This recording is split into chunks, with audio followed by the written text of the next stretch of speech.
சுத்தமாக ஆயிலே யூஸ் பண்ணாமல் இந்த சுயம் எப்படி செய்யுதுன்னு பார்க்கலாமா? நல்லா ஹெல்த்தியாக சாப்பிடணுன்னா இந்த மாதிரி ஒரு வாட்டி ட்ரை பண்ணி பாருங்கள். இப்போ ஒரு கப் அளவுக்கு கடலைப்பருப்பு 1 மணி நேரம் ஊற வச்சு குக்கரில் சேர்த்துக்கலாம். ஒரு 5-6 விசில் விட்டு எடுத்துக்கலாம். இப்போ இந்த கடலைப்பருப்பை நல்லா ஸ்மாஷ் பண்ணிக்கலாம். இதில் அரை கப் அளவுக்கு வெல்லம் சேர்த்துக்கிறேன். நீங்கள் ஸ்வீட்டுக்கு ஏற்ற மாதிரி சேர்த்துக்கோங்க.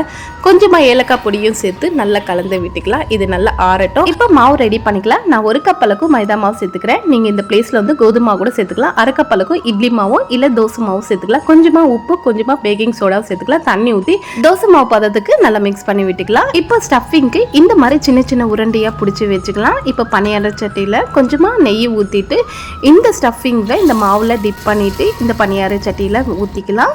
இது நல்லா வெந்த உடனே 2 பக்கமாக திருப்பி போட்டு எடுத்தால் நல்லா ஹெல்த்தியான சுயம் ரெடி. கண்டிப்பாக இந்த சுயம்வை நீங்களும் ட்ரை பண்ணி பாருங்கள். உங்கள் வீட்டில் எல்லாருக்குமே பிடிக்கும். நான் செஞ்ச சுயம் பிடிச்சிருந்தா ஒரு ஹார்ட் சிம்பல் கொடுங்க.